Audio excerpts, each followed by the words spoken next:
ನಾಳೆ ಮೇ 5 ಮಂಗಳವಾರ ಅತ್ಯಂತ ಶ್ರೇಷ್ಠ ಹಾಗೂ ಶಕ್ತಿಶಾಲಿ ಜ್ಯೇಷ್ಠ ಮಾಸ ಕೃಷ್ಣ ಪಕ್ಷದ ಅಂಗಾರಕ ಸಂಕಷ್ಟಹರ ಚತುರ್ಥಿಯನ್ನು ಆಚರಿಸಲಾಗುತ್ತದೆ.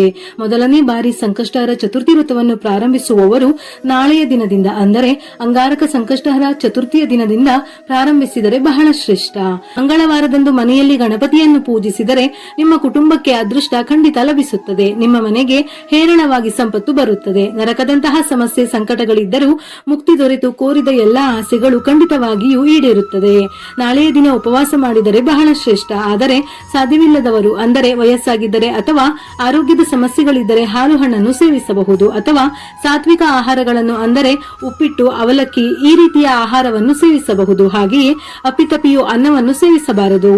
ಚಂದ್ರೋದಯ ಮುಗಿದ ಮೇಲೆ ನೀವು ನಿಮ್ಮ ಉಪವಾಸವನ್ನು ಬಿಡಬಹುದು. ಈ ರೀತಿ ಮಾಡಿದರೂ ಸಂಕಷ್ಟಹರ ಚತುರ್ಥಿಯ ಫಲಗಳು ಸಿಕ್ಕೇ ಸಿಗುತ್ತದೆ. ಯಾಕೆಂದರೆ ಪ್ರತಿಯೊಬ್ಬರಿಗೂ ಒಂದು ತೊಟ್ಟು ನೀರನ್ನು ಕುಡಿಯದೆ ಉಪವಾಸ ಮಾಡಿ ವ್ರತವನ್ನು ಆಚರಿಸಲು ಸಾಧ್ಯವಿಲ್ಲ.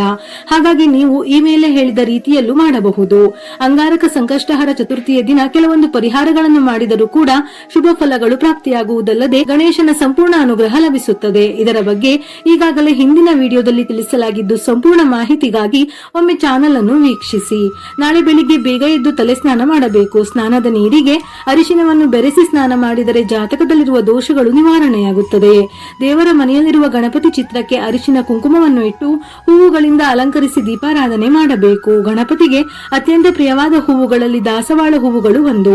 ದಾಸವಾಳ ಹೂವುಗಳಿಂದ ಗಣಪತಿಯನ್ನು ಪೂಜಿಸಿದರೆ ದುಪ್ಪಟ್ಟು ಪುಣ್ಯ ಫಲ ಸಿಗುತ್ತದೆ. ಈ ವ್ರತವನ್ನು ಪ್ರಾರಂಭಿಸುವ ಮೊದಲು ದೇವರ ಮನೆಯಲ್ಲಿ ಒಂದು ಚಿಕ್ಕ ರಂಗೋಲಿ ಹಾಕಿ ಅಕ್ಷತೆಗಳನ್ನು ಮೊದಲೇ ಸಿದ್ಧಪಡಿಸಿಕೊಳ್ಳಿ. ಒಂದು ತಾಮ್ರದ ಕಲಶದಲ್ಲಿ ನೀರು ತುಂಬಿ ಅದನ್ನು ದೇವರ ಮನೆಯ ಈಶಾನ್ಯ ದಿಕ್ಕಿನಲ್ಲಿ ಇಡಿ. ಮೊದಲಿಗೆ ಅರಿಶಿನದಿಂದ ಗಣಪತಿಯನ್ನು ತಯಾರಿಸಿ ಅಕ್ಷತೆಗಳಿಂದ ಪೂಜಿಸಿ ಹಸುವಿನ ತುಪ್ಪ ಅಥವಾ ತೆಂಗಿನ ಎಣ್ಣೆಯಿಂದ 2 ದೀಪಗಳನ್ನು ಹಚ್ಚಿ ಗಣಪತಿಗೆ ನಮಸ್ಕರಿಸಿ. ಗಣಪತಿಗೆ ನೆನೆಸಿದ ಕಡಲೆ, ಬಾಳೆಹಣ್ಣುಗಳನ್ನು ಈ ದಿನ ನೈವೇದ್ಯವಾಗಿ ಅರ್ಪಿಸಬೇಕು. 21 ಮೋದಕ ನೈವೇದ್ಯ ಮಾಡಿದರೆ ಬಹಳ ಶ್ರೇಷ್ಠ. ಇಲ್ಲವಾದರೆ ಒಂದು ಸಣ್ಣ ಬೆಲ್ಲದ ತುಂಡನ್ನು ನೈವೇದ್ಯ ಮಾಡಿದರೂ ನಿಮ್ಮ ಪೂಜೆಗೆ ದುಪ್ಪಟ್ಟು ಪುಣ್ಯ ಫಲ ಸಿಗುತ್ತದೆ. ಗಣಪತಿಗೆ ಅತ್ಯಂತ ಪ್ರಿಯವಾದವುಗಳಲ್ಲಿ ಗರಿಕೆ ಕೂಡ ಒಂದು. ಗರಿಕೆ ಇಲ್ಲದೆ ಗಣಪತಿ ಪೂಜೆ ಪೂರ್ಣವಾಗುವುದಿಲ್ಲ. ಆದ್ದರಿಂದ 21 ಗರಿಕೆಯನ್ನು ಅರ್ಪಿಸಿ ಗಣಪನನ್ನು ಪೂಜಿಸಿದರೆ ಸರ್ವ ಪಾಪಗಳು ನಾಶವಾಗಿ ಆಯುರ ಆರೋಗ್ಯ ಐಶ್ವರ್ಯ ಸಿದ್ಧಿಸುತ್ತದೆ. ಇದರ ಜೊತೆಯಲ್ಲಿ ನಿಮ್ಮ ಕೋರಿಕೆಗಳನ್ನು ವಿಶೇಷವಾಗಿ ಈ ಸಮಯದಲ್ಲಿ ಪ್ರಾರ್ಥಿಸಿದರೆ ಅವು ಖಂಡಿತವಾಗಿಯೂ ಈಡೇರುತ್ತದೆ ಎಂದು ಶಾಸ್ತ್ರಗಳು ಹೇಳುತ್ತವೆ. ದುಡ್ಡಿನ ಸಮಸ್ಯೆಗಳು ನಿವಾರಣೆಯಾಗಿ ಆರ್ಥಿಕ ಸ್ಥಿತಿ ಸುಧಾರಿಸಬೇಕಾದರೆ 21 ಏಲಕ್ಕಿಗಳನ್ನು ದಾರದಲ್ಲಿ ಪೊಣಿಸಿ ಏಲಕ್ಕಿ ಹಾರವನ್ನು ತಯಾರಿಸಿ ಗಣಪತಿಗೆ ಅರ್ಪಿಸಿ. ಹೀಗೆ ಮಾಡುವುದರಿಂದ ನಿಮ್ಮ ಪತಿಯ ಆದಾಯ ಹೆಚ್ಚುತ್ತದೆ. ಪೂಜೆ ಮುಗಿದ ನಂತರ ಈ ಏಲಕ್ಕಿ ಹಾರವನ್ನು ನಿಮ್ಮ ಬೀರುವಿನಲ್ಲಿ ಇಡಿ. ಈ ವ್ರತವನ್ನು ಮಾಡುವವರು ಸಂಕಷ್ಟಹರ ಚತುರ್ಥಿಯ ವ್ರತದ ಕಥೆಯನ್ನು ತಪ್ಪದೇ ಓದಬೇಕು ಅಥವಾ ಕೇಳಬೇಕು. ಈ ಕಥೆಗೆ ಅಪಾರ ಶಕ್ತಿ ಇದೆ. ವ್ರತದ ಕಥೆಯನ್ನು ಓದಿದ ನಂತರ ಕೊನೆಯಲ್ಲಿ ಗಣಪತಿಗೆ ಆರತಿಯನ್ನು ಬೆಳಗಿ ನಮಸ್ಕರಿಸಿ 5 ಪ್ರದಕ್ಷಿಣೆಗಳನ್ನು ಹಾಕಿ ತಲೆಯ ಮೇಲೆ ಅಕ್ಷತೆಗಳನ್ನು ಹಾಕಿಕೊಂಡು ಈ ರೀತಿಯಾಗಿ ಗಣಪತಿಯನ್ನು ಪೂಜಿಸಿ. ಈ ವ್ರತವನ್ನು ಮಾಡಲು ಸಾಧ್ಯವಾಗದವರು ಗಣಪತಿ ದೇವಸ್ಥಾನಕ್ಕೆ ಹೋಗಿ 11 ಪ್ರದಕ್ಷಿಣೆಗಳನ್ನು ಹಾಕಿ ಓಂ ಗಂ ಗಣಪತಿಯೇ ನಮಃ ಎಂಬ ಮಂತ್ರವನ್ನು 21 ಬಾರಿ ಜಪಿಸಬೇಕು. ಹೀಗೆ ಮಾಡುವುದರಿಂದ ನಿಮ್ಮ ಮನಸ್ಸಿನ ಆಸೆಗಳು ಶೀಘ್ರವಾಗಿ ಈಡೇರುತ್ತವೆ. ಈ ದಿನ ಎಕ್ಕದ ಹೂವಿನ ಹಾರವನ್ನು ತಯಾರಿಸಿ ಗಣಪತಿಗೆ ಅರ್ಪಿಸಿದರೆ ಬಹಳ ಶ್ರೇಷ್ಠ. ಗಣಪತಿ ದೇವಾಲಯದಲ್ಲಿ ತುಪ್ಪದ ದೀಪ ಹಚ್ಚಿದರೆ ಸಾಲದ ಬಾಧೆಗಳು ದೂರವಾಗುತ್ತವೆ. ಈ ಶಕ್ತಿಶಾಲಿ ಅಂಗಾರಕ ಚತುರ್ಥಿಯಂದು ಗಣಪತಿ ದೇವಸ್ಥಾನಕ್ಕೆ ಹೋಗಿ ವಿನಾಯಕನಿಗೆ ಗರಿಕೆ ಹಾರವನ್ನು ಅರ್ಪಿಸಿದರೆ ಜನ್ಮ ಜನ್ಮಗಳ ಅದೃಷ್ಟ ಲಭಿಸಿ ಈ ವರ್ಷ ಪೂರ್ತಿ ಯಾವುದೇ ಕಷ್ಟಗಳು ಇಲ್ಲದೆ ಸುಖ ಸಂತೋಷದಿಂದ ಬಾಳುತ್ತೀರಿ. ಉದ್ಯೋಗಕ್ಕಾಗಿ ಪ್ರಯತ್ನಿಸುತ್ತಿರುವವರು ಅಥವಾ ಉದ್ಯೋಗದಲ್ಲಿ ಸಮಸ್ಯೆಗಳಿದ್ದರೆ ಈ ಶಕ್ತಿಶಾಲಿ ಚತುರ್ಥಿಯಂದು ಹಸುವಿಗೆ ಹಸಿ ಹುಲ್ಲನ್ನು ಆಹಾರವಾಗಿ ನೀಡಿದರೆ ತಕ್ಷಣವೇ ಉದ್ಯೋಗಾವಕಾಶಗಳು ಸಿಗುತ್ತವೆ. ಸ್ವಂತ ಮನೆಯನ್ನು ಕಟ್ಟಬೇಕೆಂದು ಬಯಸುವವರು ಈ ಸಂಕಷ್ಟಹರ ಚತುರ್ಥಿಯ ದಿನ ಹಸುವಿಗೆ ಬೆಲ್ಲವನ್ನು ತಿನ್ನಿಸಿ ಹಸುವಿನ ಪಾದಗಳನ್ನು ಮುಟ್ಟಿ ನಮಸ್ಕರಿಸಿದರೆ ನಿಮ್ಮ ಸ್ವಂತ ಮನೆಯ ಕನಸು ಶೀಘ್ರದಲ್ಲೇ ನನಸಾಗುತ್ತದೆ. ನಿಮ್ಮ ಮಕ್ಕಳ ಭವಿಷ್ಯ ಚೆನ್ನಾಗಿರಬೇಕು, ಅವರು ವಿದ್ಯೆಯಲ್ಲಿ ಉನ್ನತ ಸ್ಥಾನಕ್ಕೇರಬೇಕೆಂದರೆ ಗಣಪತಿ ದೇವಾಲಯಕ್ಕೆ ಹೋಗಿ ನಿಮ್ಮ ಮಕ್ಕಳ ಕೈಯಿಂದ ಎಳ್ಳನ್ನು ದಾನ ಮಾಡಿಸಿ. ಇದರಿಂದ ನಿಮ್ಮ ಮಕ್ಕಳ ಭವಿಷ್ಯ ಅತ್ಯಂತ ಉತ್ತಮವಾಗಿರುತ್ತದೆ. ಅವರು ಉನ್ನತ ಸ್ಥಾನಕ್ಕೆ ಇರುತ್ತಾರೆ.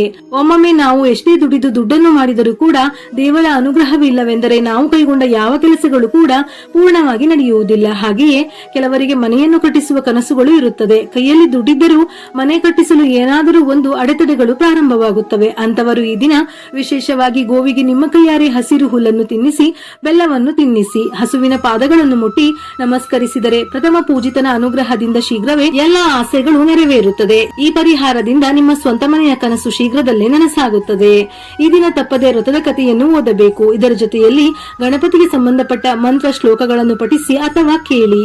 ನಾಳೆ 2 ಶುದ್ಧವಾದ ಎಕ್ಕದ ಎಲೆಯನ್ನು ತಂದು ಅದಕ್ಕೆ ಅರಿಶಿನದಿಂದ ಸ್ವಸ್ತಿಕ್ ಚಿಹ್ನೆಯನ್ನು ಬರೆದು ಮನೆಯ ಮುಖ್ಯ ದ್ವಾರದ ಬಾಗಿಲಿಗೆ ಕಟ್ಟಿದರೆ ಬಹಳ ಅದೃಷ್ಟ. ಯಾವುದೇ ರೀತಿಯ ಕೆಟ್ಟ ಶಕ್ತಿಗಳಿದ್ದರೂ ನಿವಾರಣೆಯಾಗಿ ನಿಮ್ಮ ಮನೆಯಲ್ಲಿ ಸಂಪತ್ತು ವೃದ್ಧಿಯಾಗುತ್ತದೆ. ಬಡತನದಿಂದ ಬಳಲುತ್ತಿರುವವರು ಹಾಲಿನಿಂದ ಚಂದ್ರನಿಗೆ ಅರ್ಘ್ಯವನ್ನು ಸಮರ್ಪಿಸಿ ನಮಸ್ಕರಿಸಬೇಕು. ಗಣಪತಿ ದೇವಸ್ಥಾನದಲ್ಲಿ 21 ಪ್ರದಕ್ಷಿಣೆ ಹಾಕುತ್ತಾ ಗಣಪತಿ ಮಂತ್ರ ಜಪಿಸಿ ಇಷ್ಟಾರ್ಥ ಸಿದ್ಧಿಯಾಗುತ್ತದೆ. ದೇವಸ್ಥಾನದಲ್ಲಿ 5 ಪ್ರದಕ್ಷಿಣೆ ಹಾಕಿ ತುಪ್ಪದ ದೀಪ ಹಚ್ಚಿ ತೆಂಗಿನಕಾಯಿ ಒಡೆದರೆ ಪತಿಯ ಕೆಲಸ ಕಾರ್ಯಗಳಲ್ಲಿ ಅಭಿವೃದ್ಧಿಯಾಗುತ್ತದೆ. ಕುಜದೋಷವಿದ್ದರೆ ಕೆಂಪು ದಾಸವಾಳದಿಂದ, ಕೋರ್ಟ್ ಕೇಸ್ಗಳಿದ್ದರೆ ಬಿಳಿ ಎಕ್ಕದ ಹೂವಿನಿಂದ ಪೂಜಿಸಿ. ಮಕ್ಕಳ ವಿದ್ಯಾಭ್ಯಾಸಕ್ಕಾಗಿ ನೀಲಿ ಶಂಖ ಪುಷ್ಪದಿಂದ ಪೂಜೆ ಮಾಡಿ. ಉದ್ಯೋಗಕ್ಕಾಗಿ ಪಾರಿಜಾತ ಹೂವುಗಳನ್ನು ಬಳಸಿ. ಬಿಳಿ ಎಕ್ಕದ ಪೂಜೆ. ಬಿಳಿ ಎಕ್ಕದ ಗಿಡವನ್ನು ಗಣಪತಿಯ ಸ್ವರೂಪವೆಂದು ಹೇಳುತ್ತಾರೆ.